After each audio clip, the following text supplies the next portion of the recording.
Father of boy killed in school massacre wins defamation suit. Posner has been pushing back for years against hoaxers who have harassed him, subjected him to death threats, and claimed that he was an actor and his son never existed. What a nightmare. It's even worse when you know the family's backstory. His son, Noah, was shot 11 times, his jaw and hand were blown off. And then some asshole comes along and says it was all a hoax. Edit. Also, this was a summary judgment. That means the judge looked at the facts of the case in a way that's most favorable to the defendant and said, nah, you ain't got a case. In other words, their case is so weak it's not even worth wasting a jury's time on. Don't forget, Alex Jones demanded the morgues and police release the autopsy pictures of these slain kids as proof. Let that sink in. Edit. Crap, this blew up. Anyway, in the 14 June InfoWars episode, Alex offered a $1 million bounty for whoever manages to convict whoever sent him the kiddie porn attachments that was passed on. His one lawyer was on the show too. He called him a kid. It's great. I'm pretty sure Alex InfoWars were simply too incompetent to check the emails.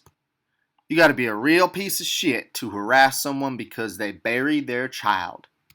Being a real piece of shit is Alex Jones's MO, only because it resonates with his target audience. Trump is a big fan. These two are examples of noise merchants, modern variations of traditional con artists. They amplify noise in order to capitalize on and exploit those who lack the combination of critical thinking skills and the appetite to elucidate the signal.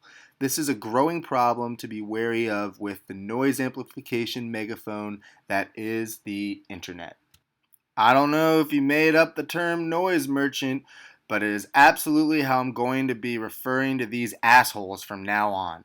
I haven't heard it anywhere before, so I went ahead and trademarked it under KL23 Neologisms Inc. PM me and we'll work out a fair rate.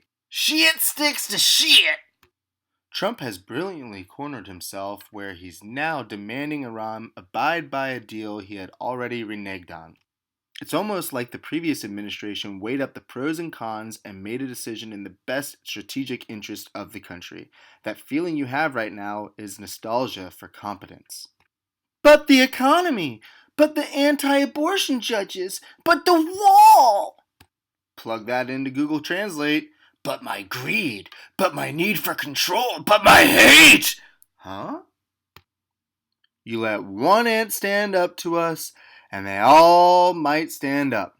Those puny little ants outnumber us 100 to 1, and if they ever figure that out, there goes our way of life. It's not about food. It's about keeping those ants in line. That's why we're always going back. Does anyone else want to stay? Let this be a lesson to all you ants. Ideas are very dangerous things. You are mindless, soil-shoving losers put on this earth to serve us. You're wrong, Hopper. Ants are not meant to serve grasshoppers. I've seen these ants do great things, and year after year they somehow manage to pick enough food for themselves and you. So, who's the weaker species? Ants don't serve grasshoppers. It's you who need us. We're a lot stronger than you say we are, and you know it, don't you? A Bug's Life. The Republicans would like to point out that if it wasn't for the grasshoppers, those ants wouldn't even have jobs collecting food for the grasshoppers.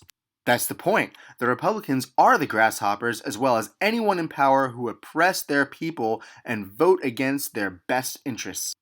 Rural and most of red America is very much grasshopper type of life as well. They also take so much federal money without giving anything back. It's time for the blue states and areas to leave them behind and let them starve. Our empathy is better used elsewhere.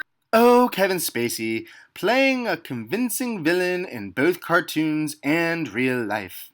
Holy shit, I just realized Kevin Spacey voices Hopper. TIL.